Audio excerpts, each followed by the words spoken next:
Vaping या ई cigarettes normal cigarettes से 95% less harmful है। ये स्टेटमेंट आपने बहुत जगह सुना होगा, शायद पढ़ा होगा, बट ये स्टेटमेंट 100% गलत है। इस वीडियो में मैं आपको बताऊंगा कि वेपिंग क्या होता है, वेपिंग कैसे डेवलप हुई और वेपिंग के क्या इफ़ेक्ट्स हैं ह्यूमन बॉडी पे। तो ई सिगरेट पीने का जो प्रोसेस होता है उसको हम वेपिंग बोलते हैं। स्टैटिस्टिक्स बताते हैं कि यंगर जनरेशन में ई सिगरेट यानी वेपिंग का ट्रेंड बहुत ज़्यादा बढ़ गया है और यूएस में ऑलमोस्ट 1 in 5 चिल्ड्रन वेपिंग करते हैं। अगर हम टोबैको कंजम्पशन देखें यंगस्टर्स में तो 15% यंगस्टर्स वेप करते हैं एज़ कम्पेयर टू 2% जो स्मोक करते हैं। तो ई सिगरेट क्या होती है? ई सिगरेट के 3 कंपोनेंट्स होते हैं, एक बैटरी, एक एटोमाइज़र और एक कार्ट्रिज। ये जो कार्ट्रिज होता है इसके अंदर हम ई जूस या ई वेप को डालते हैं। इस ई जूस या ई वेप में यूजुअली प्रोपाइलिन ग्लाइकॉल होता है जो इसका मेन कंपोनेंट होता है। प्रोपाइलिन ग्लाइकॉल, आप अगर किसी कॉन्सर्ट में गए हो, किसी म्यूजिकल कॉन्सर्ट में, तो आपने देखा होगा कि साइड से एकदम से एक धुआं आता है, एक फॉग आता है। ये फॉग उसी प्रोपाइलिन ग्लाइकॉल से बनता है। तो ये एक कंपोनेंट है उस ई जूस का। इसके अलावा ग्लिसरीन, निकोटीन और कुछ आर्टिफिशियल फ्लेवरिंग केमिकल्स होते हैं जो इस जूस को कंपोज करते हैं। फिर उस बैटरी के ज़रिए जो एटोमाइज़र होता है वो उसको 110 to 1000 डिग्री सेंटीग्रेड तक हीट करता है और हीट होने के बाद जो वेपर्स निकलते हैं उसको आप इनहेल करते हैं और वेप करते हैं। तो ये होता है ई सिगरेट का कंस्ट्रक्शन। तो ई सिगरेट जो डेवलप हुई थी, एक्चुअली डेवलप हुई थी ताकि लोगों को ट्रेडिशनल सिगरेट से रोका जा सके, उनको डीमोटिवेट किया जा सके। तो अगर हम वेपिंग की हिस्ट्री में जाएं तो 2003 में एक चाइनीज़ फार्मासिस्ट थे मिस्टर हॉर्नलेक, जो बहुत ज़्यादा सिगरेट स्मोक करते थे और वो अपनी स्मोकिंग की हार्ड हैबिट को क्विट करना चाहते थे। तो उन्होंने एक डिवाइस इन्वेंट किया जिसको उन्होंने बोला ई सिगरेट। सो उस डिवाइस का मेन काम था कि वो उनको हेल्प करे ट्रेडिशनल सिगरेट स्मोकिंग को क्विट करने में।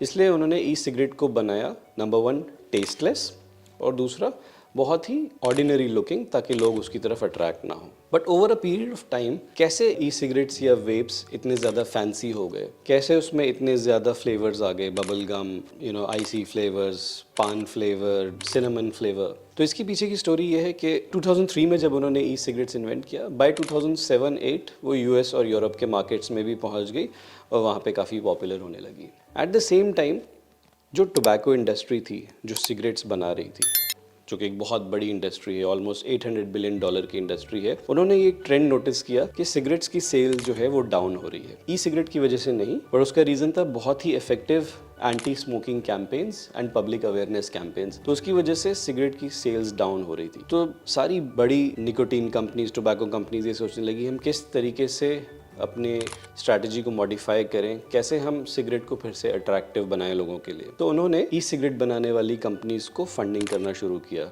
आपने शायद एक कंपनी का नाम सुना होगा जिसका नाम है जूल। जूल एग्जैक्टली उसी तरह की कंपनी है वेपिंग और ई सिगरेट के लिए जैसे एप्पल और सैमसंग है टेक इंडस्ट्री के लिए। तो धीरे धीरे वेप्स को सुंदर बनाया गया, उनको अट्रैक्टिव बनाया गया, उनमें फ्लेवर्स डाले गए ताकि यंग पॉपुलेशन को अट्रैक्ट किया जा सके। वेप्स और ई सिगरेट्स को फैंसी बनाने के अलावा जो दूसरा काम किया गया वो ये किया गया कि लोगों में एक मिथ प्रोपोगेट किया गया कि सिगरेट्स से 95% लेस हार्मफुल हैं वेप्स। पब्लिक हेल्थ इंग्लैंड का 2015 में एक आर्टिकल आया जिसमें उन्होंने ये डेटा पब्लिश किया कि 95% लेस हार्मफुल देन सिगरेट्स।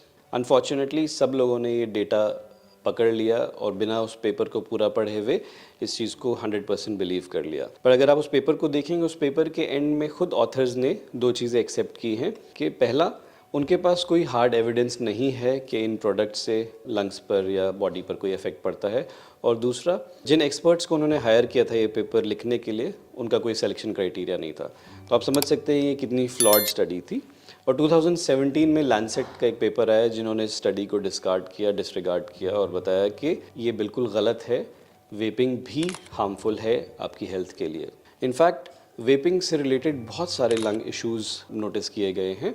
तो वेप्स में जो ई जूस होता है के जो कंपोनेंट्स होते हैं उसमें कई बार एक आर्टिफिशियल केमिकल फ्लेवर डाला जाता है, जैसे फॉर एग्जांपल सिनेमन फ्लेवर देने के लिए सिनेमल्डिहाइड या बनाना फ्लेवर देने के लिए अमाइल नाइट्राइड। ये सारे जो आर्टिफिशियल फ्लेवर्स होते हैं ये लंग में इन्फ्लेमेशन करते हैं और रिकरेंट लंग इन्फेक्शंस हो सकते हैं। एक और केमिकल कई बार यूज़ किया जाता है जिसको डाईएसिटाइल बोलते हैं, जिसकी वजह से एक बीमारी हो सकती है जिसको हम ब्रोंकियोलाइटिस ऑब्लिटरांस बोलते हैं या पॉपकॉर्न लंग। कुछ वेप्स में THC भी होता है। THC वही सेम कंपोनेंट है जो वीड के अंदर होता है या marijuana के अंदर होता है, जिससे इंसान हाई होता है। तो THC से भी लंग्स पे बहुत बुरा असर पड़ सकता है। जो हीटिंग एलिमेंट जो कॉइल होती है एटोमाइजर में, उसमें बहुत सारे मेटल्स होते हैं, बेंजीन, जिंक, मैंगनीज, और ये सारे नोन होते हैं to cause some chronic health conditions.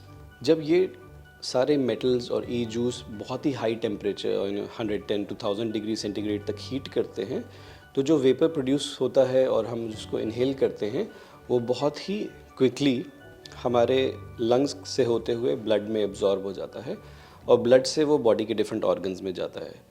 जब वो डिफरेंट ऑर्गन्स में जाता है तो वो अल्टीमेटली ब्रेन तक भी रीच करता है and it crosses something called the blood brain barrier. Blood brain barrier cross करने के बाद एक कॉम्प्लेक्स सीरीज ऑफ रिएक्शंस होते हैं और एक न्यूरोट्रांसमीटर रिलीज होता है जिसको हम बोलते हैं dopamine. Dopamine is a feel good hormone. तो जब भी डोपामीन बॉडी में रिलीज़ होता है हमारी बॉडी को बहुत ही रिलैक्स फील होता है, बहुत ही रिवॉर्डेड फील होता है और हमें लगता है कि कुछ बहुत ही अच्छा काम हुआ है, इस वजह से डोपामीन रिलीज़ हुआ है। तो हमारा एक साइकोलॉजिकल डिपेंडेंस हो जाता है वेप पे कि जब भी हम वेप लेंगे तो बॉडी में डोपामीन रिलीज़ होगी and we will feel happy, we will feel rewarded. तो ये साइकिल कंटिन्यू रहती है, इसलिए वेप्स पे डिपेंडेंस बहुत ज़्यादा हो जाती है। नॉट जस्ट फिजिकल हार्म्स जो मैंने पहले बताए थे जो लंग्स को अफेक्ट कर रहे हैं, but also a lot of psychological dependence. हमें पता है कि स्मोकिंग लंग कैंसर कर सकती है, डिफरेंट और कैंसर्स भी कर सकती है, बट क्या हमारे पास वेपिंग से रिलेटेड ऐसा कोई डेटा है? अनफॉर्चुनेटली नहीं, क्योंकि वेपिंग काफ़ी रीसेंट है।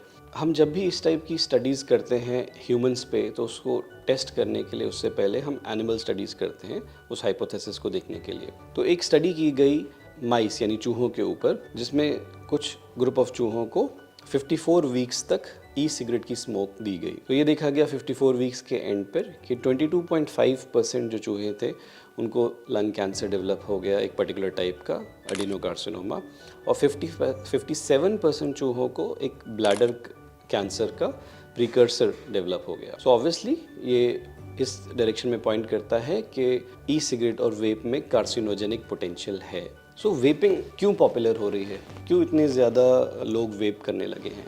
उसके 3 कारण मुझे लगते हैं। जो सबसे पहला कारण है कि वेपिंग को बहुत ही ट्रेंडी फॉर्म में पोर्ट्रे किया जाता है। जो वेप एस्थेटिक्स हैं वो लोगों के लिए बहुत ही ज़्यादा अट्रैक्टिव बनाए जाते हैं, फैंसी डिज़ाइंस में आता है, कभी पेन की शेप में, कभी USB की शेप में, और उस पर कुछ अच्छे डिज़ाइंस बने हुए होते हैं। फ्लेवर्स बहुत अच्छे यूज़ किए जा रहे हैं ताकि जब आप वेप करें तो आपको सिगरेट की बदबू ना आए बल्कि कुछ अच्छा फ्लेवर आए। सेकंड है ease of availability and ease of use. आप वेप को अपनी पॉकेट में लेके कहीं भी घूम सकते हैं। आप वेप करने के लिए आपको बाहर जाने की ज़रूरत नहीं है, किसी नो स्मोकिंग जोन में जाने की ज़रूरत नहीं है। आप उसको अपने घर या ऑफिस के कंफर्ट से कर सकते हैं।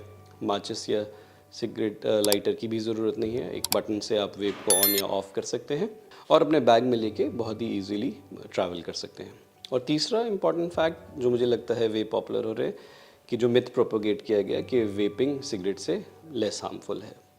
एक इम्पॉर्टेंट फैक्ट वेपिंग के बारे में ये है कि इंडिया में 2019 में वेपिंग को बैन कर दिया गया था। 2019 में एक prevention of e cigarettes act आई थी जिसने ये क्लियरली बोला कि इंडिया में वेपिंग इलीगल है। जो फर्स्ट टाइम ऑफेंडर्स होते हैं वेपिंग करते हुए पकड़े जाते हैं उनको 1 साल की सज़ा या 1 लाख रुपए का जुर्माना होता है, और जो रिपीट ऑफेंडर्स होते हैं उनको 3 साल की सज़ा या 5 लाख रुपए का जुर्माना होता है। ये सिर्फ और सिर्फ इसीलिए है कि लोग डिस्करेज हों ई सिगरेट और वेपिंग के, क्योंकि इसके इफेक्ट्स बहुत ही ज़्यादा हार्मफुल और डिलीटेरियस हैं।